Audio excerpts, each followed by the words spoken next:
माननीय सदस्यगण, मैं आप सबसे आग्रह करना चाहता हूं, जिन मुद्दों को, जिन विषयों को आप उठाना चाहते हैं, राष्ट्रपति अभिभाषण में आप उन सारे मुद्दों विषयों को उठा सकते हैं। मैं आप सबको पर्याप्त समय, पर्याप्त अवसर दूंगा। मैंने पहले भी कहा है कि कई संसदीय प्लेटफार्मों पर ये यहाँ भी निर्णय हुआ है और भी निर्णय हुआ है कि प्रश्नकाल कभी भी स्थगित नहीं होना चाहिए और आपको भी प्रयास करना चाहिए। ये आप सबकी सामूहिक जिम्मेदारी है कि प्रश्नकाल चले और प्रश्नकाल के बाद आप जो भी विषय उठाने चाहें वो 12 बजे उठाएं। इस परंपरा को आप कायम करो। आप वर्षों तक वरिष्ठ सदस्य रहे हो, इसलिए मैं आपसे आग्रह करता हूं कि हम संसद की एक बेहतरीन व्यवस्था को लागू करने का प्रयास करें और प्रश्नकाल के अंदर ये संकल्प लें कि प्रश्नकाल कभी भी स्थगित नहीं करने देंगे। ऐसा मेरा आग्रह है। बाकी अगर आप नारेबाजी लगाने आए हो, सदन को नियोजित तरीके से स्थगित करने आए हो, मेजें थपथपाने आए हो, तो मैं आपसे कुछ नहीं कह सकता। मैं आग्रह ही कर सकता हूं आपको। मेरा आग्रह करने का अधिकार, इसलिए आपसे आग्रह कर रहा हूं। माननीय सदस्यगण, मुझे कई माननीय सदस्यों के विषयों पर स्थगन प्रस्ताव की सूचना प्राप्त हुई है।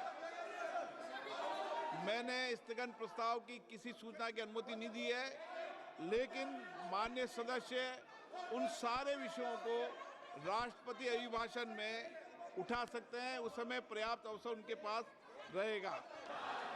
माननीय सदस्यगण, मैं आप सबसे आग्रह करना चाहता हूं, जिन मुद्दों को, जिन विषयों को आप उठाना चाहते हैं, राष्ट्रपति अभिभाषण में आप उन सारे मुद्दों विषयों को उठा सकते हैं। मैं आप सबको पर्याप्त समय, पर्याप्त अवसर दूंगा। मैंने पहले भी कहा है कि कई संसदीय प्लेटफार्मों पर ये यहाँ भी निर्णय हुआ है और भी निर्णय हुआ है कि प्रश्नकाल कभी भी स्थगित नहीं होना चाहिए और आपको भी प्रयास करना चाहिए। ये आप सबकी सामूहिक जिम्मेदारी है कि प्रश्नकाल चले और प्रश्नकाल के बाद आप जो भी विषय उठाने चाहें वो 12 बजे उठाएं। इस परंपरा को आप कायम करो। आप वर्षों तक वरिष्ठ सदस्य रहे हो, इसलिए मैं आपसे आग्रह करता हूं कि हम संसद की एक बेहतरीन व्यवस्था को लागू करने का प्रयास करें और प्रश्नकाल के अंदर ये संकल्प लें कि प्रश्नकाल कभी भी स्थगित नहीं करने देंगे। ऐसा मेरा आग्रह है। बाकी अगर आप नारेबाजी लगाने आए हो, सदन को नियोजित तरीके से स्थगित करने आए हो, मेजें थपथपाने आए हो, तो मैं आपसे कुछ नहीं कह सकता। मैं आग्रह ही कर सकता हूं आपको। मेरा आग्रह करने का अधिकार, इसलिए आपसे आग्रह कर रहा हूं। माननीय सदस्यगण, मुझे कई माननीय सदस्यों के विषयों पर स्थगन प्रस्ताव की सूचना प्राप्त हुई है। मैंने स्थगन प्रस्ताव की किसी सूचना की अनुमति नहीं दी है, लेकिन माननीय सदस्य उन सारे विषयों को राष्ट्रपति अभिभाषण में उठा सकते हैं। उस समय पर्याप्त अवसर उनके पास रहेगा। माननीय सदस्यगण, मैं आप सबसे आग्रह करना चाहता हूं, जिन मुद्दों को, जिन विषयों को आप उठाना चाहते हैं, राष्ट्रपति अभिभाषण में आप उन सारे मुद्दों विषयों को उठा सकते हैं। मैं आप सबको पर्याप्त समय, पर्याप्त अवसर दूंगा। मैंने पहले भी कहा है कि कई संसदीय प्लेटफार्मों पर ये यहाँ भी निर्णय हुआ है और भी निर्णय हुआ है कि प्रश्नकाल कभी भी स्थगित नहीं होना चाहिए और आपको भी प्रयास करना चाहिए। ये आप सबकी सामूहिक जिम्मेदारी है कि प्रश्नकाल चले और प्रश्नकाल के बाद आप जो भी विषय उठाने चाहें वो 12 बजे उठाएं। इस परंपरा को आप कायम करो।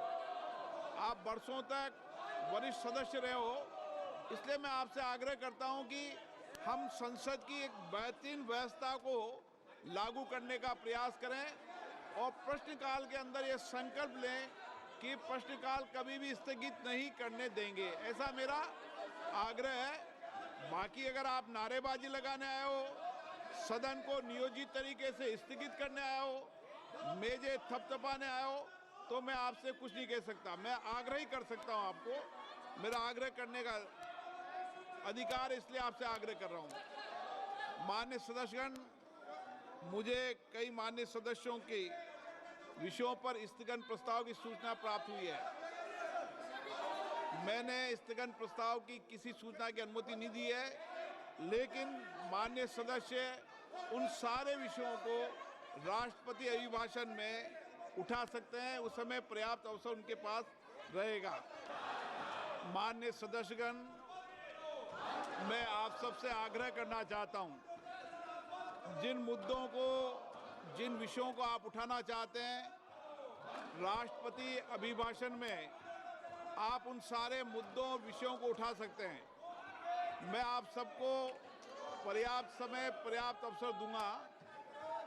मैंने पहले भी कहा है कि कई संसदीय प्लेटफार्मों पर ये यहाँ भी निर्णय हुआ है और भी निर्णय हुआ है कि प्रश्नकाल कभी भी स्थगित नहीं होना चाहिए और आपको भी प्रयास करना चाहिए। ये आप सबकी सामूहिक जिम्मेदारी है कि प्रश्नकाल चले और प्रश्नकाल के बाद आप जो भी विषय उठाने चाहें वो 12 बजे उठाए। इस परंपरा को आप कायम करो। आप वर्षों तक वरिष्ठ सदस्य रहे हो, इसलिए मैं आपसे आग्रह करता हूं कि हम संसद की एक बेहतरीन व्यवस्था को लागू करने का प्रयास करें और प्रश्नकाल के अंदर ये संकल्प लें कि प्रश्नकाल कभी भी स्थगित नहीं करने देंगे। ऐसा मेरा आग्रह है।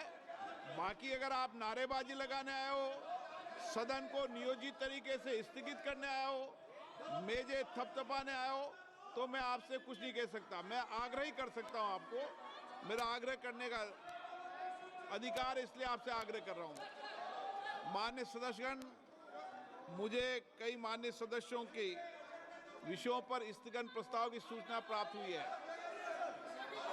मैंने स्थगन प्रस्ताव की किसी सूचना की अनुमति नहीं दी है, लेकिन माननीय सदस्य उन सारे विषयों को राष्ट्रपति अभिभाषण में उठा सकते हैं। उस समय पर्याप्त अवसर उनके पास रहेगा। माननीय सदस्यगण, मैं आप सबसे आग्रह करना चाहता हूं, जिन मुद्दों को, जिन विषयों को आप उठाना चाहते हैं राष्ट्रपति अभिभाषण में, आप उन सारे मुद्दों, विषयों को उठा सकते हैं। मैं आप सबको पर्याप्त समय, पर्याप्त अवसर दूंगा। मैंने पहले भी कहा है कि कई संसदीय प्लेटफार्मों पर ये यहाँ भी निर्णय हुआ है और भी निर्णय हुआ है कि प्रश्नकाल कभी भी स्थगित नहीं होना चाहिए और आपको भी प्रयास करना चाहिए। ये आप सबकी सामूहिक जिम्मेदारी है कि प्रश्नकाल चले और प्रश्नकाल के बाद आप जो भी विषय उठाने चाहें वो 12 बजे उठाए। इस परंपरा को आप कायम करो। आप वर्षों तक वरिष्ठ सदस्य रहे हो, इसलिए मैं आपसे आग्रह करता हूं कि हम संसद की एक बेहतरीन व्यवस्था को लागू करने का प्रयास करें और प्रश्नकाल के अंदर ये संकल्प लें कि प्रश्नकाल कभी भी स्थगित नहीं करने देंगे। ऐसा मेरा आग्रह है। बाकी अगर आप नारेबाजी लगाने आए हो, सदन को नियोजित तरीके से स्थगित करने आए हो, मेजे थपथपाने आए हो, तो मैं आपसे कुछ नहीं कह सकता। मैं आग्रह ही कर सकता हूं आपको। मेरा आग्रह करने का अधिकार, इसलिए आपसे आग्रह कर रहा हूं। माननीय सदस्यगण, मुझे कई माननीय सदस्यों के विषयों पर स्थगन प्रस्ताव की सूचना प्राप्त हुई है। मैंने स्थगन प्रस्ताव की किसी सूचना की अनुमति नहीं दी है, लेकिन माननीय सदस्य उन सारे विषयों को राष्ट्रपति अभिभाषण में उठा सकते हैं। उस समय पर्याप्त अवसर उनके पास रहेगा।